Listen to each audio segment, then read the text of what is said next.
I think rib remodeling is the new boob jobs of 20 years ago and the BBLs of 5 years ago. I think rib remodeling is going to be massive. It looks great. Okay, you guys close? You guys ready for this? Mm-hmm.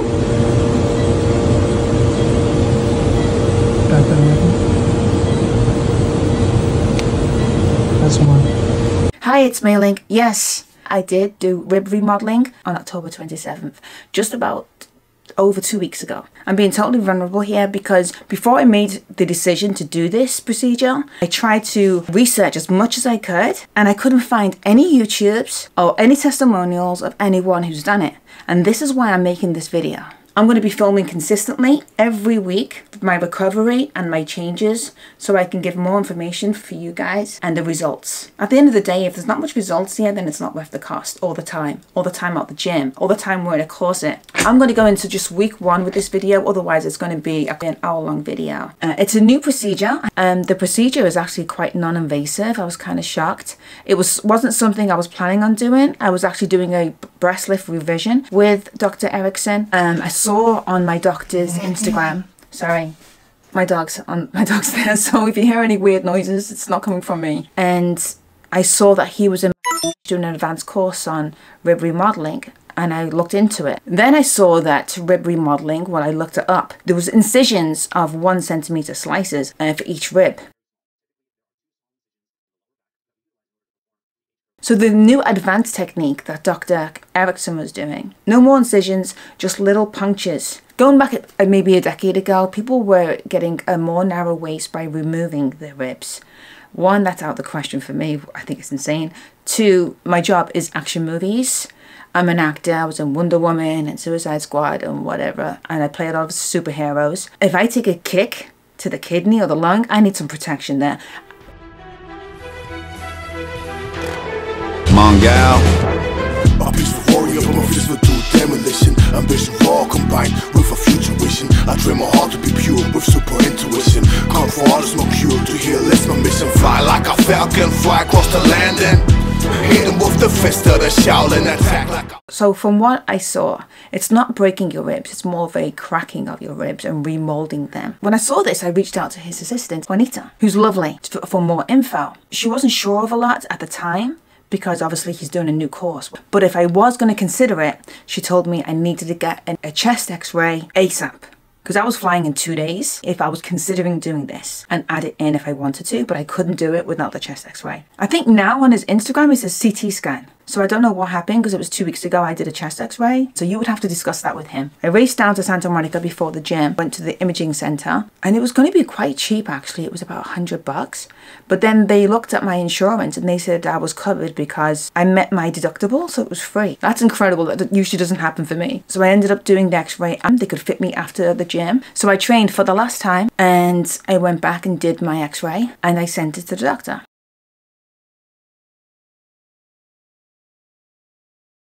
Who was by now getting to the airport and going to be flying back to the US. So it was a very touch and go. I wasn't really sure if I was doing this, but I just wanted it in my back pocket in case. I'm going to go through some guidelines of what made my decision of me going ahead and doing this, even though it was on a whim. 1, when I did the chest X-ray, they wanted to know if my 10th rib was connected or floating. And if it was floating, then they could remodel that as well as the 11th and 12th. But if it was connected, I don't think they could do it. And you can only do 11th and 12th rib. Now that makes a big difference because if you can do the 3 ribs, you get more of a chance of like coming in with your waist circumference. So you can go from 1 to like 4 inches. But if it's just 11 and 12, then it's less of a chance you're going to do 1 or 2. From what I've read, I wasn't going to bother doing the rib remodeling if my 10th wasn't floating because I want to do all 3. Otherwise, I wouldn't sacrifice the cost and recovery. 2, recovery. You have 3 months out of the gym. This was me 1 day before flying out to Houston.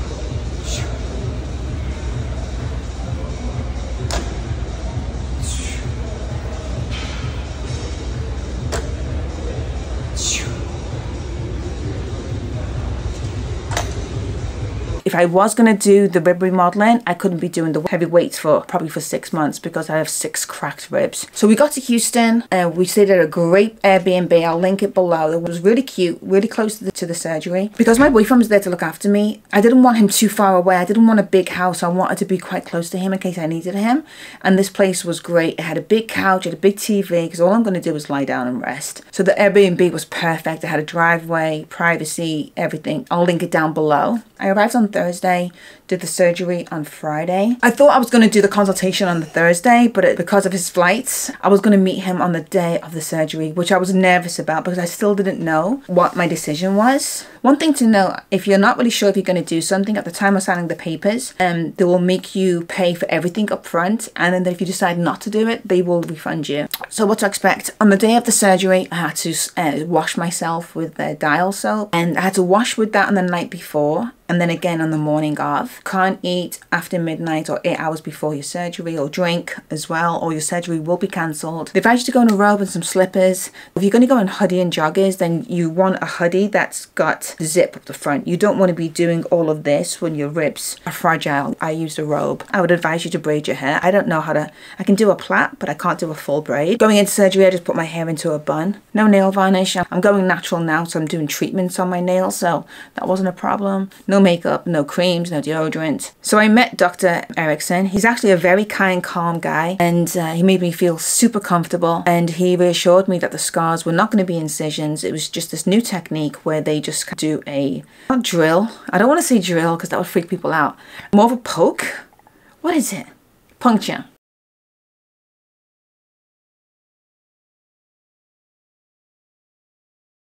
Okay, you guys close? You guys ready for this? Mm-hmm. Back down. That's one. Into your rib. So I was going to have 6 small dots. I'm going to set a clip of the puncture wounds when I got my first shower, which was 48 hours. I was allowed my first shower. And I saw them and took a picture, and you can see they're tiny.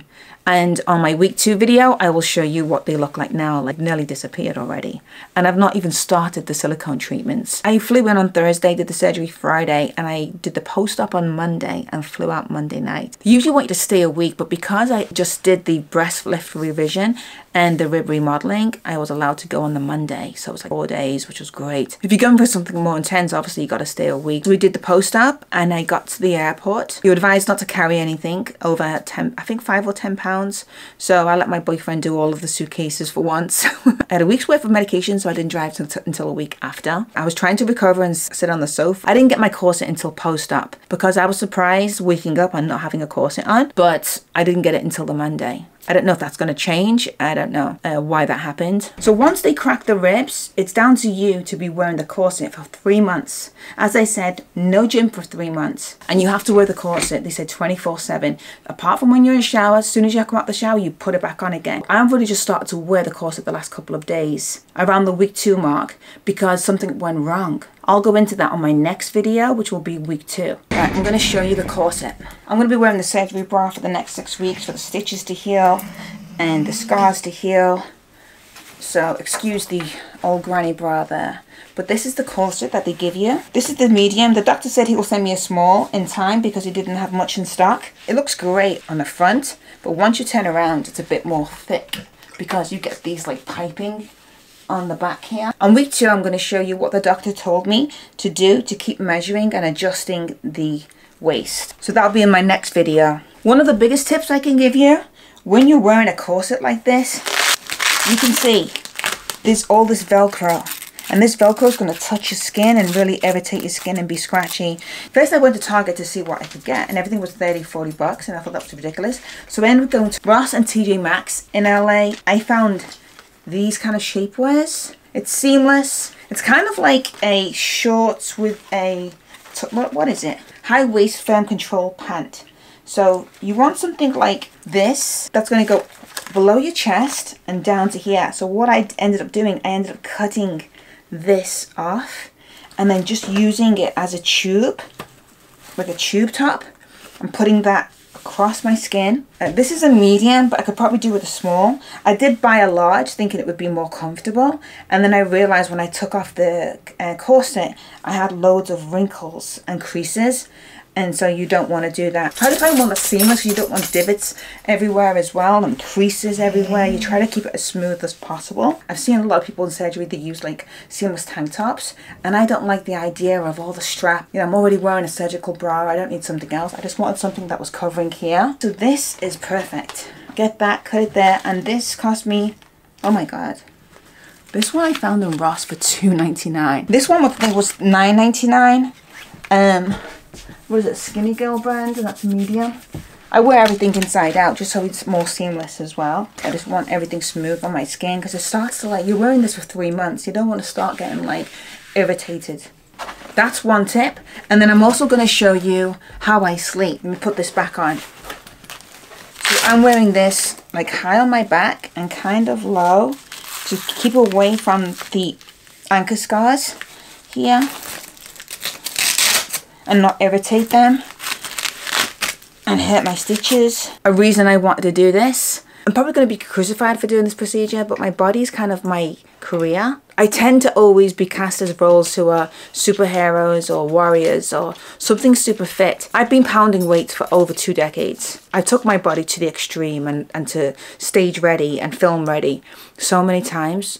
And to be honest, most fitness girls on the stage, in the gym or on IG have implants. And it's the same, I had implants. When I took them out, I was slightly insecure of my new physique because I didn't feel so womanly anymore. I felt more like a plank. If me doing this procedure gives me a bit more confidence and actually a bit less time in the gym and on my and the pressure of the weights on my joints, then I have no regrets. I competed in the IFBB in Singapore in 2011, won silver, and then got an invitation to the Arnold. I competed in the Arnold Classic in bikini in 2013. So I've done like bikini competitions and even did figure competitions, and I've gone down to the leanest. In my films, I can get very, very lean. I'll insert some pictures so you can see what my body can get to.